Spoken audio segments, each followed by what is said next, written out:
कृषी मंत्री दत्तात्रय भरणे हे आज बीड जिल्हा दौऱ्यावरती आहेत आणि त्यांना काही शेतकऱ्यांनी भेटून निवेदन सुद्धा दिलंय। माझ्यासोबत बोलण्यासाठी कृषी मंत्री दत्तात्रय मामा भरणे आहेत। काय सांगाल, तुम्हाला काही शेतकऱ्यांनी निवेदन सुद्धा दिली, काही तुमच्याकडे मागण्या केल्या, काय नेमकं त्या शेतकऱ्यांचं म्हणणं होतं? शेतकऱ्यांचं म्हणणं असं होतं की आपण जी कर्जमाफी दिलेली त्या कर्जमाफीमध्ये काही गोष्टीमध्ये सुधारणा करा आणि सुधारणा करून त्या बाबतीमध्ये आमच्या भावना तुम्ही मुख्यमंत्र्यांच्या कानावरती, दोन्ही उपमुख्यमंत्र्यांच्या कानावरती घाला।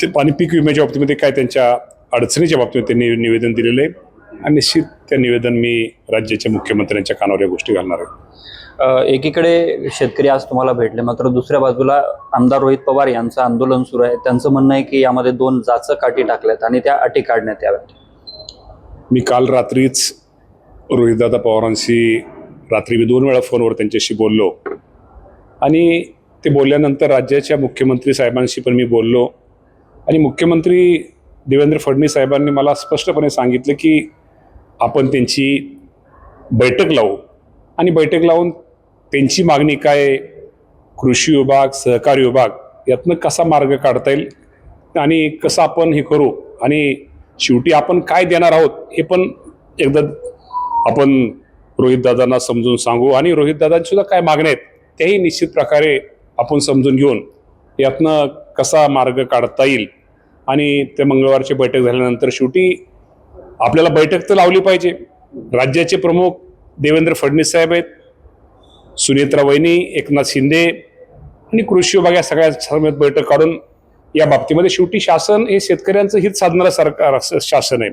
तर निश्चित प्रकारे रोहितदादा पवारांचं जे काय मत आहे, त्यांच्या ज्या काय मागण्या आहेत या बाबतीमध्ये राज्याचे मुख्यमंत्री या संदर्भामध्ये मी स्वतः त्यांच्याशी बोललेलो आहे आणि त्यांनी बैठक घेण्याची तयारी दर्शवलेली आहे आणि त्या बाबतीमध्ये रोहित पवारांची दादांची मागणी आणि मुख्यमंत्री आणि आमचे विभाग या बाबतीमध्ये शेवटी आम्ही काय राज्य सरकार या कृषी कर्जमाफीमध्ये काय आम्ही देणार आहोत, काय त्यामध्ये अटीमध्ये काय आहेत आणि त्या अटीमध्ये काय करता येईल या बाबतीमध्ये मुख्यमंत्री निश्चित प्रकारे मला विश्वास आहे की योग्य तो निश्चित प्रकारे निर्णय घेतील आणि उलट मी आपल्या माध्यमातून मी रोहितदादा पवारांना त्यांना मी आश्वासित करतो की शेवटी सरकार हे शेतकऱ्यांचं हित साधणारं सरकार आहे। शेवटी कर्जमाफी आज तुम्हाला सर्वांना सांगतो की एक खूप मोठी कर्जमाफी या राज्याचे मुख्यमंत्री, दोन्ही उपमुख्यमंत्री यांनी या राज्यातील शेतकऱ्यांना दिलेली आहेत। मी साधारणतः विचार केला तर साधारणतः आपण प्राथमिक अंदाजानुसार की 56 लाख शेतकऱ्यांना त्याचा फायदा हा होणार आहे। रकमेत जर प्राथमिक अंदाज घेतला तर साधारणतः आचारसंहितेमुळे आम्हाला काही गोष्टी करता येत नाही। 36,000 कोटी, 36,585 कोटी रुपये आजची तर प्राथमिक अंदाज दिसतोय।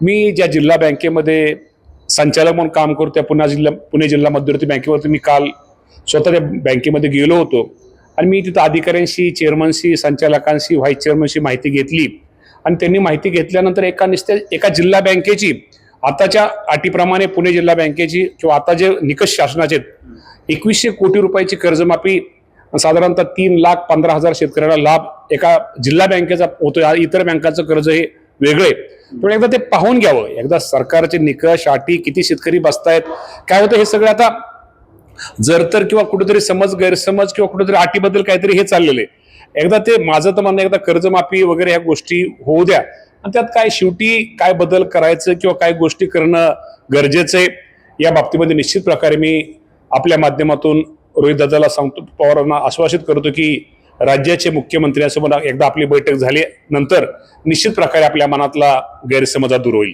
मात्र ज्या 2 अटी टाकल्याचं सांगितलं जात आहे, ज्यामध्ये 2 लाखांपर्यंतची कर्जमाफी दिली जाईल, मात्र पुढचं जी काही रक्कम असेल ती अगोदर भरावी लागेल आणि दुसरी अशी अट सांगितली जाते आहे की 2019 मध्ये ज्या शेतकऱ्यांची कर्जमाफी झाली त्यांना केवळ 50,000चं प्रोत्साहनपर अनुदान दिले जाईल। या 2 अटी आहेत किंवा नाहीत याबाबत सुद्धा 100% त्यांच्या आहेत। मी अटीबद्दल म्हणलेलोच नाही, त्यांचं नाही असं, शेवटी त्यांची मागणी आहे। शेवटी शेतकरी म्हणून, शेतकऱ्यांचे प्रतिनिधी म्हणून त्यांची मागणी करणं त्यांचं काम आहे। परंतु या बाबतीमध्ये म्हणूनच म्हटलं की राज्याचे जे प्रमुख आहेत मुख्यमंत्री, मी असल्या अडचणीच्या काळामध्ये सुद्धा तिजोरीवर ताण असताना सुद्धा या राज्याच्या मुख्यमंत्र्यांनी खूप मोठा माझ्या शेतकऱ्यांसाठी निर्णय घेतलाय। शेवटी या बाबतीमध्ये मुख्यमंत्री हे निश्चित प्रकारे शेतकऱ्यांचं हित साधणार आहेत। त्या बाबतीमध्ये मी रोहितदादांना एवढं सांगतो की एकदा आपली मंगळवारी आपली बैठक ज्यावेळेस मुख्यमंत्री आपल्या सगळ्या आमच्या विभागाशी जे कृषी विभाग आणि सहकार विभाग आणि आमचे दोन्ही उपमुख्यमंत्री ज्यावेळेस एकत्र बैठक आपली होईल त्यात निश्चित प्रकारे सकारात्मक मार्ग निघेल. मात्र ज्या दोन अटी टाकल्या त्या दोन्ही अटींमध्ये अगोदर शेतकऱ्यांना एकाला उर्वरित जीवरची रक्कम आहे ती भरायची आणि दुसऱ्याला ज्यांना प्रोत्साहनपर अनुदान मिळेल त्यांना अगोदर सगळी रक्कम भरायची असं बोललं जात आहे. आणि त्यावरून रोहित पवार असं म्हणतात की ही कर्जमाफी नसून कर्ज वसुली आहे. आता कोण काय म्हणतंय किंवा त्याबद्दल मी बोलणार नाही. मी एवढंच सांगेल, एकदा मंगळवारची बैठक होऊ द्या आणि मंगळवारच्या बैठकीमध्ये निश्चित प्रकारे मुख्यमंत्री निर्णय घेतील. मात्र या सगळ्या आरोपांच्या संदर्भात आणि या बाबींच्या संदर्भात तुम्ही पूर्णपणे राज्यासमोर स्पष्टता आणणार आहात? नाही, राज्यासमोर स्पष्ट आणण्यास मी तुम्हाला एवढं प्रामाणिकपणे सांगतो की मी आज या राज्यातील शेतकऱ्यांना एक आश्वासित करतो की मी खरंच सांगतो, मी म्हणणार नाही की सगळ्यांचं समाधान कुठल्या गोष्टीमध्ये होईल. समाधान तर सगळ्याचं होऊ शकणार नाही, समाधान तर शेवटी होणार नाही. परंतु खरंच मी सांगतो की पुन्हा एकदा सांगतो की खूप चांगली माझ्या अडचणीत आलेल्या शेतकऱ्याला एक कुठेतरी आर्थिक पाठबळ मिळावं यासाठी या राज्याच्या मुख्यमंत्र्यांनी खूप मोठी घोषणा ही माझ्या शेतकऱ्यांसाठी केलेली आहे.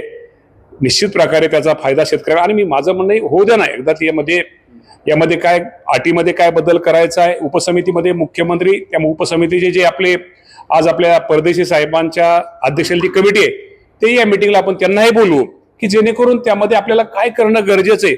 शेवटी कुठली चर्चा तर झाली पाहिजे आणि चर्चा झाल्याशिवाय मिटिंग झाल्याशिवाय त्यातनं मार्ग निघणार नाही. तेव्हा मी आपल्या माध्यमातून मी रोहित दादाला एवढं सांगतो की राज्याचे मुख्यमंत्री देवेंद्र फडणवीस साहेब यांच्याबरोबर आपण मंगळवारी बैठक लावू आणि त्या बाबतीमध्ये निश्चित प्रकारे आपण शेतकऱ्यांच्या बाबतीमध्ये मुख्यमंत्री निर्णय घेतील.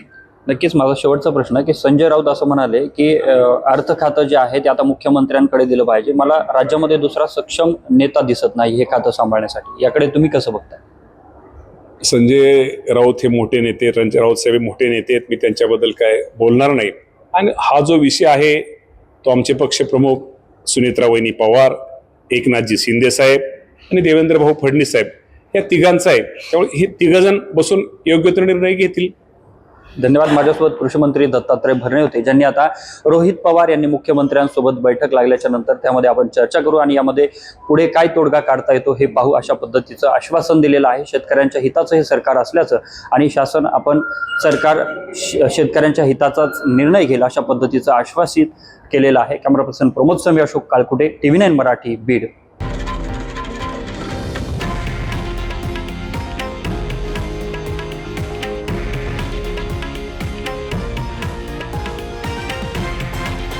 हे आहे देशातील नंबर 1 न्यूज नेटवर्क आणि आपण पाहत आहात TV9 मराठी, एकमेव.